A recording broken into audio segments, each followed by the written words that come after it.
اعوذ باللہ من الشیطان الرجیم بسم اللہ الرحمن الرحیم لا حول ولا قوة الا باللہ العلی العظیم۔ امام حسین علیہ السلام فور عالمی چینل کربلا مقدسہ کے آن لائن ٹرانسمیشن کے ساتھ اور مخصوص جو اربعین کے بنسبت ہمارا پروگرام ہے اربعین سے ظہور تک میں آپ کی خدمت میں حاضر ہے، اور ہمارے جتنی بھی آن لائن ٹرانسمیشن ہے یا ریکارڈ شدہ ٹرانسمیشن جو ہماری نشر ہوتی ہے اس کو آپ ملاحظہ کر سکتے ہیں جادو ٹی وی، روکو T V, Amazon fire T V اور ایپل ٹی وی کے ذریعے سے آپ ملاحظہ کر سکتے ہیں۔ اور اس کے علاوہ جتنے بھی مومنین ہمارے پروگرامات کو توجہ سے سماعت فرما رہے ہیں، ملاحظہ فرما رہے ہیں، ان کی خدمت میں السلام علیکم ورحمۃ اللہ وبرکاتہ۔ اربعین کے دن، اربعین کے ایام چل رہے ہیں، اور اگر آپ ملاحظہ کر رہے ہوں تو ہر روز یہاں پر تعداد جو ہے وہ بڑھتی جا رہی ہے اور جمعیت جو ہے وہ بڑھتی جا رہی ہے الحمدللہ، اور بالکل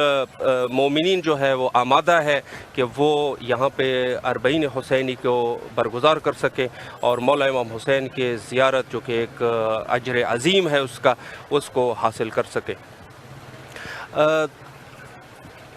ہماری گفتگو جو ہے وہ اربعین اور ظہور کے عنوان سے چل رہی ہے، چونکہ ہمارے پروگرام کا جو ٹائٹل ہے وہ اربعین ہے، اور اربعین سے ظہور تک، یعنی ایک طرف سے اربعین ہے اور دوسری طرف سے ظہور، یعنی یہ دو شخصیات گویا کہ ہمارے پاس یہاں پہ ہے، ایک حضرت امام حسین علیہ السلام ہے اور ایک حضرت امام مہدی موعود عجل اللہ تعالی فرجہ الشریف ہے۔ تو ان دونوں شخصیات کے بارے میں ہماری گفتگو کا سلسلہ جاری ہے، اور دور کے اعتبار سے بھی اگر دیکھا جائے تو ہمارے پاس دو مہم چیزیں ہیں، دو ایسی چیزیں ہیں کہ جس کے لیے یعنی ہر مومن اور ہر جو بھی مسلمان ہوگا حتیٰ اس چیز کی طرف ان کی توجہ ہونی چاہیے۔ ایک جو ہے وہ ہے ولایت، مودت اور عشق اہل بیت علیہم السلام، جس کے لیے الحمدللہ ہمارے پاس مومنین جو ہے وہ عزاداری برگزار کرتے ہیں، وہ اربعین کے لیے مثلا تشریف لا رہے ہیں، عاشورہ کے ایام ہے، یوم عارفہ ہے، اور اس کے علاوہ باقی ایام جس سے مومنین ثبوت گویا کے دے رہے ہیں کہ ہم اہل ولا ہیں اور ہم اہل بیت کے مودت کو بخوبی جو ہے وہ انجام دے رہے ہیں۔ اور دوسری چیز ہمارے پاس ہے وہ ہے وارث اربعین، وارث عاشورہ، وارث یوم عارفہ، وارث عزاداری، جو بھی ہمارے مراسم ہیں اور عبادات جو کرتے ہیں اہل بیت سے اپنی ولایت کا اظہار کرتے ہوئے، تو ہمارے پاس جو دوسری شخصیت ہے وہ حضرت امام زمانہ علیہ السلام ہے۔ اور ان دو چیزوں کو ہم نے ہمیشہ جو ہے وہ ملحوظ خاص رکھنا ہے، چونکہ امامت کا موضوع جو ہے وہ نہایت ہی مہم ہے۔ ہر دور کا امام، ہر دور کا پیشوا، اس کی جو اہمیت ہے ہمارے پاس، وہ واقعاً اس میں کوئی شک نہیں کہ کائنات کی مرکزیت جو ہوتی ہے وہ وجود امام ہوتا ہے، اور وہ پیشوا ہوتے ہیں جو کہ خدا کی طرف سے مومنین کے لیے، بلکہ عالم انسانیت کے لیے، بلکہ اس کائنات کے لیے اس کو انتخاب اور تعین کیا گیا ہوتا ہے۔ تو پس یہ دو چیزیں ہمارے پاس مہم ہے، ایک طرف جو ہے وہ مودت ہے جو کہ اجر رسالت بھی ہے، اور دوسری طرف جو ہے وہ ہے وجود اور شخص حضرت امام زمانہ عجل اللہ تعالی فرجہ الشریف۔ یہ دو چیزیں ہمارے پاس اس دور کی ضرورت ہے، بلکہ اس دور کی نہیں، جب سے کائنات معرض وجود میں آیا اسی دور سے جو ہے یہ دو چیزیں ہمارے پاس موجود ہے۔ ہر انسان کے لیے ان دونوں چیزوں کی اہمیت ہے، ایک اہل بیت کا، اور دوسرا جو ہے وہ اس دور کی حجت اور اس دور کا امام جو کہ ہر دور میں موجود ہوتا ہے۔ امامت کے بغیر جو ہے دنیا کا سلسلہ چل نہیں سکتا، تو یہ دونوں چیزیں ہمارے پاس ان پر خاص توجہ ہماری ہونی چاہیے۔ روایت میں ملتا ہے کہ حضرت امام محمد باقر علیہ السلام کی روایت ہے جو کہ حارث بن عور نامی ایک شخص نے نقل کرنے والے حضرت امام باقر علیہ السلام ہے۔ روایت کس سے ہے؟ روایت حضرت سید شہداء امام حسین علیہ السلام سے روایت ہے۔ اور حارث بن عور امام سے عرض کرتے ہیں کہ مولا آپ پر میرے والدین قربان ہو، آپ پر ہمارے ناموس ہماری جان قربان ہو، مولا ہمیں اس آیت کی تفسیر بتا دیجئے کہ اللہ سبحانہ و تعالی فرماتے ہیں کہ وَالشَّمْسِ وَالضُّحَاهَا، اس آیت کی تفسیر بتا دے، یعنی قسم ہے سورج کی کہ جب وہ طلوع کر جائے، جب وہ روشن ہو جائے، جب وہ نورانی ہو جائے۔ تو حضرت سید شہداء فرماتے ہیں اے حارث، والشمس یعنی قسم ہے سورج کی، یہ جو اللہ قسم اٹھا رہے ہیں یہ وجود حضرت خاتم مرتبت صلی اللہ علیہ وآلہ وسلم کی وجود ہے، کہ جس کے بارے میں اللہ فرما رہے ہیں کہ مجھے قسم ہے محمد کی کہ جس نے پورے جہان کو سورج کی طرح روشن کر دیا۔ یعنی جس دور میں حضرت کا ظہور ہوا، جس دور میں نبی اکرم صلی اللہ علیہ وآلہ اس جہاں میں تشریف لائے، تو وہ دور ایسا دور تھا کہ مکمل طور پہ پورے دنیا کو تاریکیوں نے ان کو اپنے لپیٹ میں لے لیا تھا۔ چونکہ نہج البلاغہ کا بھی اگر حضرت امیر المومنین علیہ السلام کے اس فرامین کو دیکھیں تو وہ بھی اس چیز کو واضح بیان کرتے ہیں۔ مولا امیر المومنین علیہ السلام فرماتے ہیں کہ جب رسالت مآب صلی اللہ علیہ وآلہ اس دور میں تشریف لائے تو یہ پورے کے پورے یہاں پہ ایک ظلمات نے اور تاریکی نے پورے جہان اور کائنات کو لپیٹ میں لے لیا تھا۔ یذبحون ابناءکم ویستحیون نساءکم، وہ اپنے بچوں کو، اپنے جو بیٹیاں ہیں ان کو زندہ درگور کرنے والے لوگ تھے، جہالت کی انتہا تھی۔ تو جب وہ آئے تو خدا گویا کہ قرآن مجید میں اس چیز کی شباہت کو پیش کرتے ہیں اور فرماتے ہیں کہ وَالشَّمْسِ وَالضُّحَاهَا، یعنی قسم ہے مجھے سورج کی کہ جب وہ طلوع ہوا، یعنی اس کے طلوع ہونے کا مقصد یہ ہے کہ اس نے پورے جہان کو نورانی کر دیا اور وہ جہالت کے اور وہ ظلمات باطل ان کو انہوں نے ہٹا کے پھینک دیا۔ اور پھر جو ہے وہ حارث حضرت امام حسین علیہ السلام سے پھر پوچھتے ہیں کہ مولا مجھے اس آیت کی بھی تفسیر بتا دے کہ وَالْقَمَرِ إِذَا تَلَاهَا، کہ جب چاند جو ہے وہ سورج کے بعد آ جائے، سورج کے بعد چاند کا جو ہے وہ آنا۔ تو مولا امام حسین نے فرمایا اس سے مراد میرے بابا حضرت امیر المومنین ہے، کہ جو ظاہر سی بات ہے کہ جب ایک وصی برحق نبی کے بعد جب وصی برحق آتے ہیں تو وہ اس کے بعد آتے ہیں، جس طریقے سے دن کے بعد رات آتی ہے اور سورج کے بعد چاند کا آنا ہوتا ہے، تو یہ ہمارے بابا حضرت امیر المومنین علیہ السلام ہے کہ جنہوں نے جو اس کے بعد آئے، اور وصی کے شرائط بھی یہی ہونے چاہیے کہ وہ کام اور وہ ہدف اور وہ مقصد جو کہ نبی کا ہوتا ہے وہی وصی کا بھی ہونا چاہیے۔ جس طریقے سے وہ معصوم ہے اس کو بھی معصوم ہونا چاہیے۔ یعنی مشن میں کوئی فرق نہیں ہے، منصب میں فرق ہے، وہ نبوت کا منصب ہے، یہ امامت کا منصب ہے، لیکن ظاہراً کام جو ہے، ہدف جو ہے، مقصد جو ہے، مشن جو ہے وہ ایک ہی ہونا چاہیے۔ اور حضرت سید شہداء نے فرمایا کہ یہ ولایت امیر المومنین ہے اور یہ ہمارے بابا وجود حضرت امیر المومنین ہے، کہ خدا نے فرمایا کہ مجھے قسم ہے اس چاند کی جو سورج کے بعد آ جاتا ہے۔ اور آخر میں پھر حارث جو ہے وہ حضرت سید شہداء سے فرماتے ہیں مولا اس آیت کی بھی ہمیں تفسیر بتا دے کہ وَالْقَمَرِ إِذَا تَلَاهَا وَالنَّهَارِ إِذَا جَلَاهَا، اور قسم ہے اس دن کی جو کہ روشنی جو ہے اس کی چھا جاتی ہے، یہاں پر امام نے فرمایا کہ اس سے مراد جو ہے وہ ہمارے بارہویں جانشین رسول کے میرے فرزند حضرت مہدی موعود اجل اللہ تعالی فرجہ الشریف، چونکہ دور ایسا آئے گا کہ اس دور میں ظلمات جو ہے بالکل اسی دور کی طرح ہوں گے جیسے رسول کے دور میں تھے، اور اسی دور میں امام تشریف لائیں گے اور اس جہاں کو جو ہے وہ روشنی سے بالکل بھر دیں گے، اور ہر جگہ پر حق کا جو ہے وہ اجالا ہو جائے گا، باطن جو ہے وہ مٹ جائے گا۔ چونکہ اگر آپ دیکھیں گے دوسری آیت میں بھی ہے کہ اشرقت الارض بنور ربہا، کہ ہم زمین کو جو ہے زمین جو ہے وہ آپ کے رب کی نور سے منور ہو جائے گی۔ یہاں پر بھی معصوم نے جو تفسیر کی ہے، فرمایا رب سے مراد جو ہے وہ وجود حضرت بقیت اللہ الاعظم ہے صلوات اللہ علیہ، یعنی آنے والا جو اس زمین کو ایک دفعہ سے پھر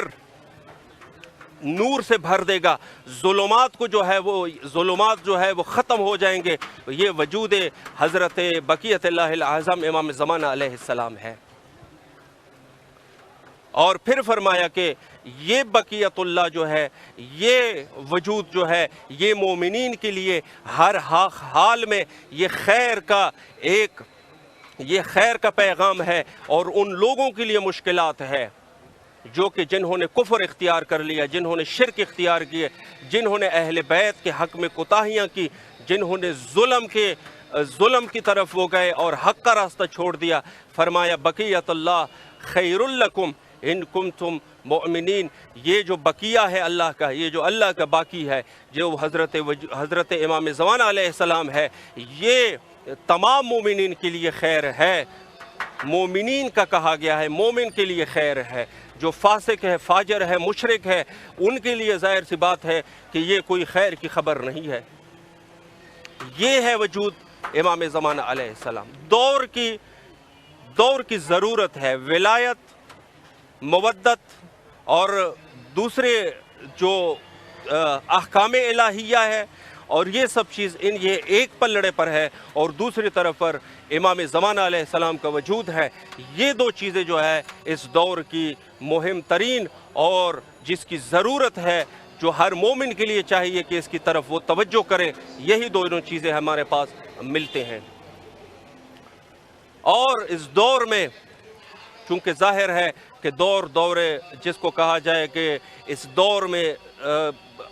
مشکلات زیادہ ہے، فسق زیادہ ہے، فجور زیادہ ہے، چونکہ معصوم نے جو پیشن گوئی کی تھی کہ ایک ایسا دور آئے گا کہ اس دور میں ایک انسان جب گھر سے نکلتا ہے تو مومن ہوتا ہے، جب گھر واپس پلٹتا ہے تو وہ کافر ہوا ہوتا ہے۔ تو ظاہر ہے کہ یہی آخر الزمان ہے، اور اس میں ظاہر ہے کہ دوسرے دور اور دوسرے زمانوں کے بنسبت اس میں فسادات زیادہ ہے۔